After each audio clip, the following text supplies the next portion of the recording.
அவனை பார்த்து, நீ எங்கள் மேல் துரைத்தனம் பண்ணுவாயோ, நீ எங்களை ஆளப் போகிறாயோ என்று சொல்லி அவனை அவன் சொப்பனங்களின் நிமித்தமும் அவன் வார்த்தைகளின் நிமித்தமும் இன்னும் அதிகமாய் பகைத்தார்கள். இன்னும் அதிகமா சிநேகம் உண்டாகல. இன்னும் அதிகமா என்ன உண்டாகல? சிநேகம் உண்டாகல. ஏற்கனவே பகையில இருக்கிறான். எதற்கு பகையில இருந்தான்? தகப்பன் தன் பிள்ளைக்கு ஒரு அங்கியை கொடுத்தது நிமித்தம் என்ன உண்டாயிடுச்சு? பகை உண்டாயிட்டு. அடுத்தல வர்றான், அண்ணே ஒரு சொப்பனம் கண்டேன். ஆடா, இப்பதான் உன் மேல வெறுப்புல இருக்கேன், இப்ப நீ என்ன எரியிற தீயில எண்ணெயை ஊத்துற மாதிரி ஒரு சொப்பனம் கொண்டான்னு வந்து சொல்றிய. இன்னும் அதிகமாய் பகைக்கிறாங்க. அடுத்து சொல்றான், ஏனே அந்த சொப்பனத்துக்கும் நான் என்னத்தை சொல்றேன்? சொப்பனத்தை விலாவரியா சொல்றேன்னு சொல்லி இப்படி 12 அரிக்கட்டுகள் இருந்துச்சு. அதுல 11 அரிக்கட்டுகள், ஒரு அரிக்கட்டு மாத்திரம் எப்படி இருக்குது? என்னுடைய அரிக்கட்டு மாத்திரம் நிமிர்ந்து நிக்குது, மற்ற எல்லாரும் தாழ விழுந்து கிடக்கிறது போல இருக்கிறது அப்படின்னு சொல்லி கடைசியில தகப்பனும் கடிந்து கொண்டார் என்று பார்க்கிறோம் நாம் இந்த காரியத்துல. இது என்னவாய் முடிகிறது பாருங்க. இது என்னவாய் முடிகிறது என்றால் பாருங்க, அதுல பகை பொறாமையாய் மாறுது. பகை என்னதாய் மாறுது? பகை எதா மாறும்? ஆதியாகமம் 37:11 வசனம், பெண்கள் பகுதியில் யாராவது ஒரு சத்தத்தை உயர்த்தி வாசிங்க. ஆதியாகமம் 37:11. அவன் சகோதரர் அவன் மேல் பொறாமை கொண்டார்கள், அவன் தகப்பனோ அவன் சொன்னதை மனதிலே வைத்துக் கொண்டான். ஹல்லேலூயா. கரங்களை உயர்த்தி ஹல்லேலூயா.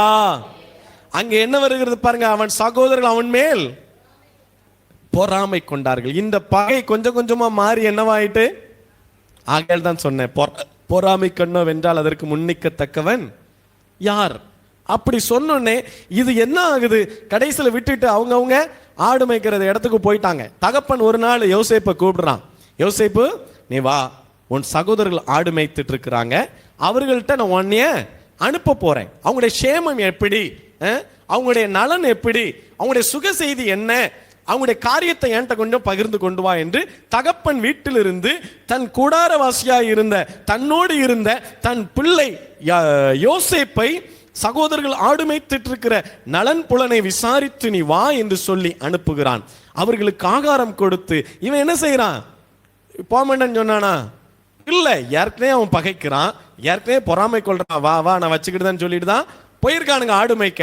அவன்கிட்ட அனுப்பணுன்னே இந்த 17 வயது நிரம்பின அந்த சிறுவன் என்ன செய்யறான்? வாலிபன் என்ன செய்யறான்?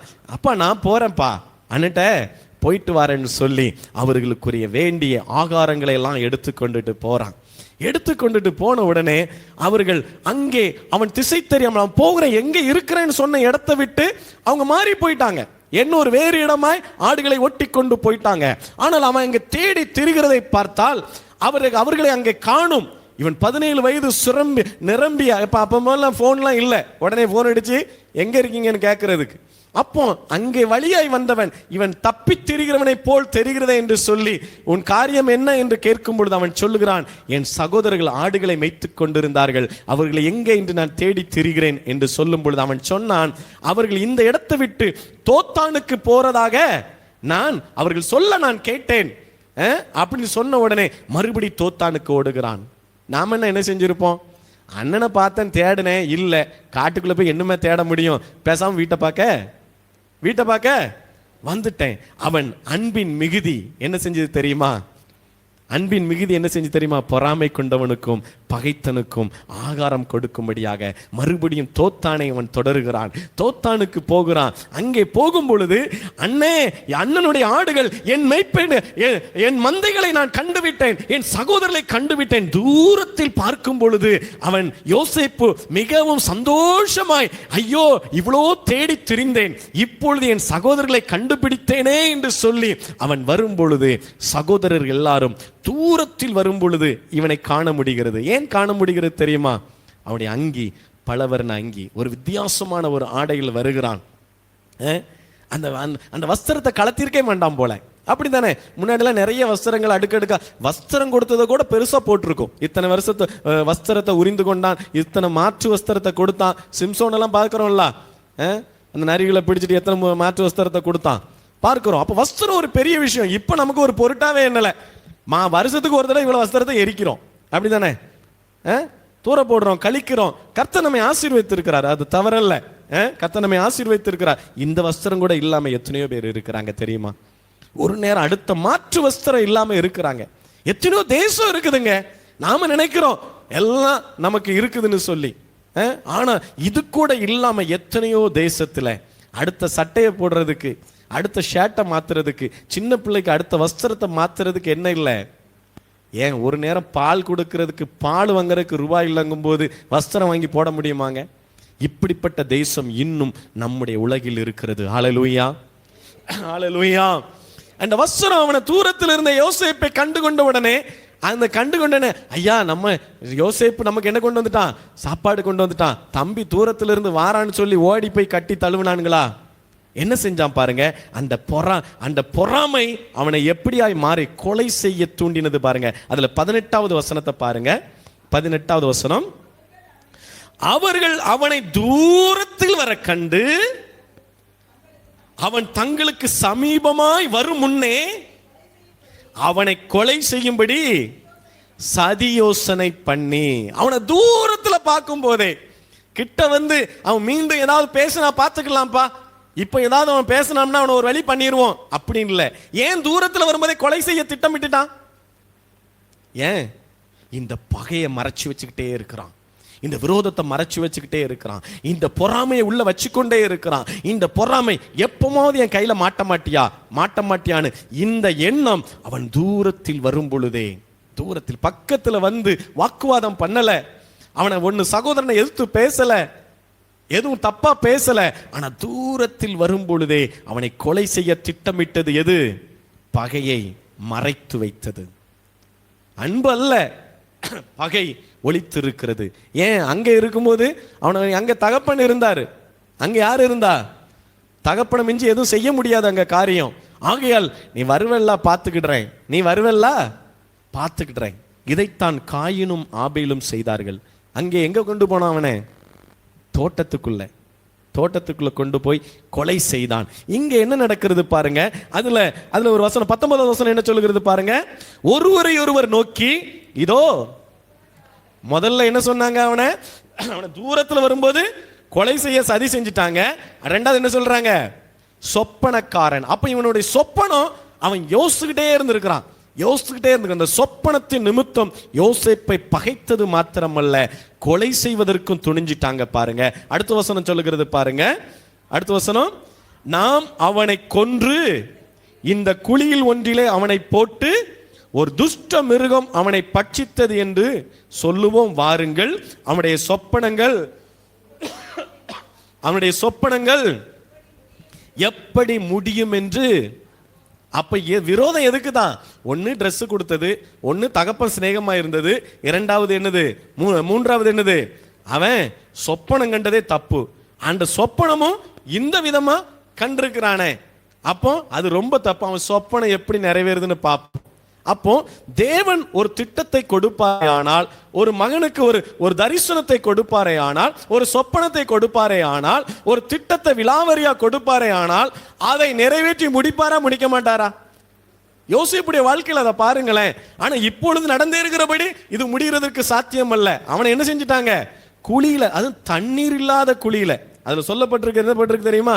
தண்ணீர் இல்லாத குழி. ரூபன் அதை கேட்டு என்ன சொல்றான் பாருங்க. அவனை அவர்கள் கைக்கு தப்புவித்து அவன் தகப்பனிடத்துக்கு திரும்பவும் கொண்டு போக மனதுள்ளவனாகி, அதை பேச கூட இல்லை, பேசினா ரூபனையும் சேர்த்து கொண்டு போடுவானுவேன், அப்படிதானே? இப்ப இதுல இருந்து என்ன தெரியுது பாருங்க. இவனுக்கு ஆதரவா நீங்க யாரு வந்தாலும் உனக்கும் சங்கு தான். எப்படி நம்ம ஒரு பாஷையில் என்ன, உனக்கும் சங்கு தான் சொல்லுவாங்கல்ல. அதே போல ரூபன் மனதில் நினைத்தான் என்று சொல்லப்பட்டிருக்கிறது. அதுல அடுத்த வசனம் பாருங்க.